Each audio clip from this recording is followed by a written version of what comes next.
Hi everyone, it is time for another album review. Today I'm going to be talking about the brand new studio album by Electric Wizard, Time to Die. Now if you're not aware of Electric Wizard and their sound, the best way for me to describe them to you is that if Black Sabbath were Hammer Horror, you know, Dracula, Frankenstein, Creature from the Black Lagoon, the Wolfman, Electric Wizard would be Last House on the Left. Their music, while it does share a lot of traits of Black Sabbath, quite obvious traits, their music is far more sickening, it's heavier, and overall it's possibly a more unpleasant experience. Now, a few of those may seem like negatives, but it's really on the contrary, because I find their music to be hugely enjoyable.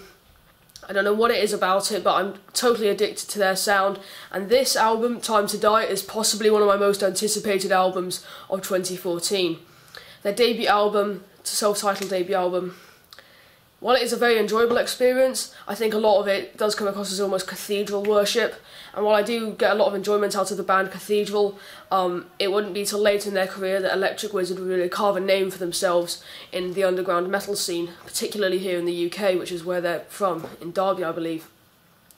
On their sophomore album, Come My Fanatics, they really carved their own niche for themselves. That was for a long time my favourite Electric Wizard album, and to a certain extent it's still very high up there. I'd say it's around the number 2 spot right now, but it's an absolutely phenomenal record. I love the use of samples in it. It's arguably their heaviest album to date, mostly in the high levels of distortion and the crushing guitar riffs that come with it. But it's a fantastic album, and if someone's trying to get into Electric Wizard, that really isn't a bad place to start. As I said, the use of samples is very interesting, particularly on the track Wizard in Black, which starts with some person talking about how like metalheads in denim and that old devil worshippers.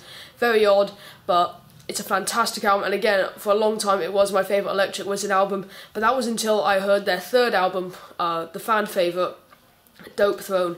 Dope Throne is considered one of the best albums in underground metal of the last 20 years or so. Some people consider it to be one of the best albums of all time. I'm in the latter. I think it's in my top 50 albums ever. I think it's an absolute masterpiece. The first time I heard it I was about 11 years old, and I went into my local record shop and they played Dope Throne over the speakers, and you can imagine how much that would just melt my mind. I had to go up to the clerk in the shop and say, "What is this?" And he said, "Oh, it's Electric Wizard's Dope Throne." Went home straight away, looked up, listened to the album, fell more and more in love with it. It's an absolutely mind-blowing album. It's arguably their most aggressive and angry album. This is shown on tracks like We Hate You or The Hills Have Eyes. The title track is possibly my favourite song by Electric Wizard. Funeralopolis, which is one of their most popular songs, is also on there. It's an amazing record, and one that I believe all Electric Wizard albums in the future will be compared to. After this, they followed it up with a couple of other records, Let Us Pray and We Live. Neither of these were as strong as Come My Fanatics or Dope Throne, but they still had a lot to offer. They're still enjoyable albums, but certainly not to the extent where their preceding works had done so. I don't know if that sentence made any sense at all.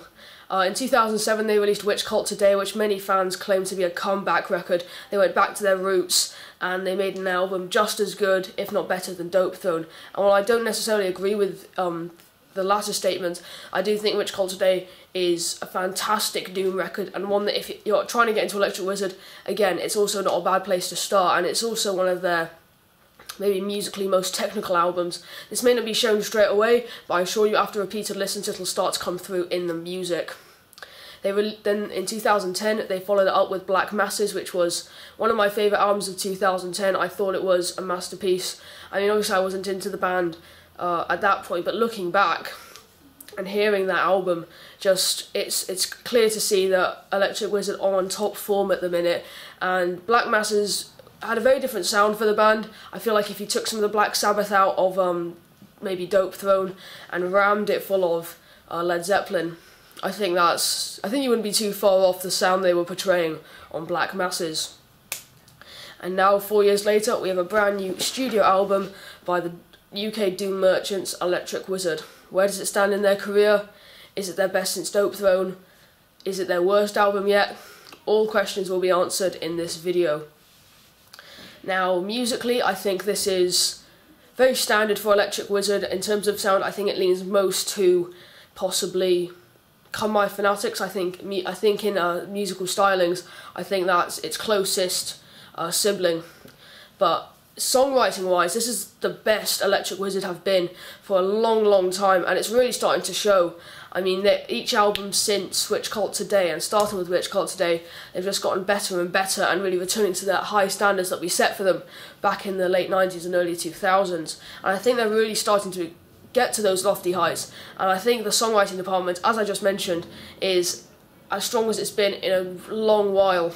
One of the best songs on the album is 11 minutes long, and I know a lot of people tend to have issues with long songs, especially for Doom albums, because they claim that playing the same riff over and over again grows tiresome, but Electric Wizard completely go against that stereotype, and it's a fantastic song. It keeps you hooked all the way through. It's called I Am Nothing. I don't know if I mentioned that earlier. I have a bad memory when it comes to song titles and that, but it's probably my favourite track on the album. It's utterly stunning from front to back. It just holds your attention, you're hypnotised by it, and the riffs are just so crushing and hypnotic at the same time. It's a very difficult balance to make, and very few bands can actually do it. The only bands that really are up here with Electric Wizard in terms of that technique are maybe Neurosis, Mastodon, bands of that nature. And I think Electric Wizard's song album Time to Die, I think it's very best represented in a single track, and that song is I Am Nothing. And if you don't feel like you have the time to hear the whole album, but you want to hear what they're doing at the minute, I think that's a very good representation of what Electric Wizard, how their music has evolved and what it looks like they'll be doing in the future. And that might seem like again a very odd statement to make, considering their music hasn't changed too drastically since the debut, but I think right now I Am Nothing is one of the best songs in their catalogue, or at least it's one of their best songs ever. I know I just kind of repeated the same thing twice. I was trying to make a different point, but I realised it was wrong, so again I apologise for that. One of the other best songs on the album is Sadio Witch, I believe that's how you pronounce it, which was another one of the singles. One of the absolute catchiest doom metal songs I've heard in a long time. I mean, the riff on here, as soon as I heard it, I mean, I heard it the day it came out, and for the rest of the day I was just humming it. It was going around my head. It's much heavier and much darker than you may initially give it credit for the first time you hear it. Bear that in mind when listening to this album. You may think it's a standard Electric Wizard album, but I assure you, after repeated listens, it will slowly reveal its darkness to you. And I think Sadio Witch is a great representation of that. I think it's another one of the most strong...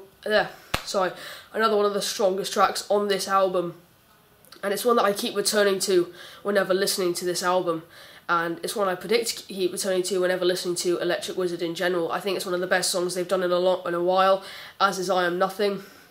I love the guitar work on any Electric Wizard album. It's handled by Juz Osborne, who also does vocals, and Liz Buckingham. Liz Buckingham is one of the most talented musicians in doom metal. I absolutely adore her riff work.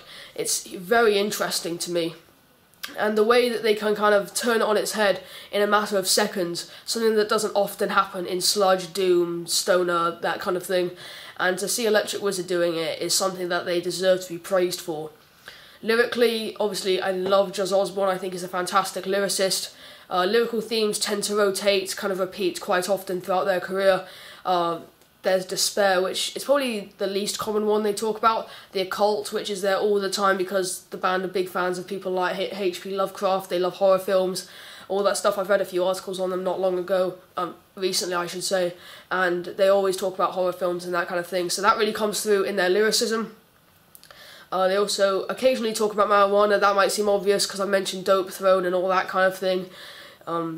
Again, not very now they're very standard lyric themes, but I think Electric Wizard really perfected them in the mid-90s when they got started and proved how these lyrics don't just come across as them kind of like a Snoop Dogg lyrics almost, and how they can really tone them to the music. And I think that's what they've done perfectly yet again on their brand new studio album Time to Die.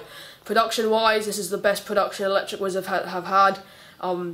Again, another big statement, because I do love the production on some of their albums, particularly obviously Dope Throne and Come My Fanatics, I think are perfect musically. Or they fit the music, the production fits the music perfectly, I should say.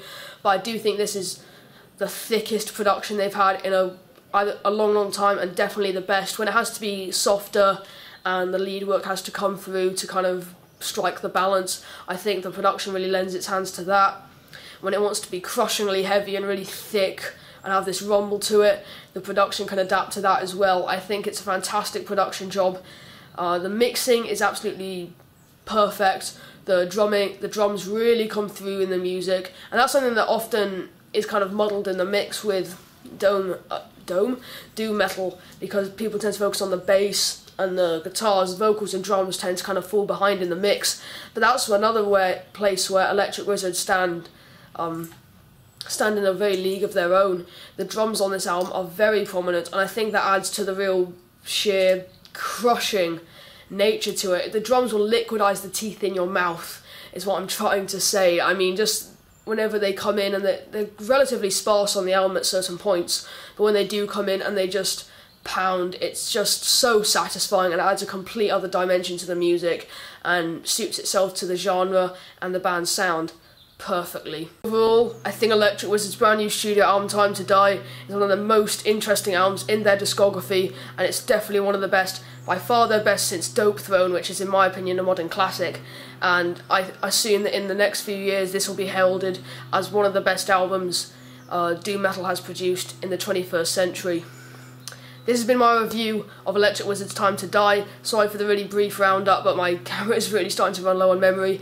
I'm going to give this a 9 out of 10. I think it's an absolutely brilliant album, definitely in the top 10 of the year so far, and one that you can definitely expect on my end of year list come December. Link is literally below to my Facebook page, as well as my Instagram, and a blog that I am writing for the next 6 months or so. Whether I'll continue it, I'm not sure, but I'm doing it every Saturday, reviewing some classic albums that I might not review here on the channel, maybe I will, not sure. It's titled Understanding Decay. There'll be a link in the description below to that. This album comes out on Spine Farm later this month. Make sure you go pick it up. It's one of the best albums of 2014, and one that I will definitely be returning to very, very soon, and I can see myself listening to it years down the line. So yeah, thank you for watching. Don't know what my next review will be. This has been my review of Electric Wizard's Time to Die. Thank you for watching. See you guys in another video.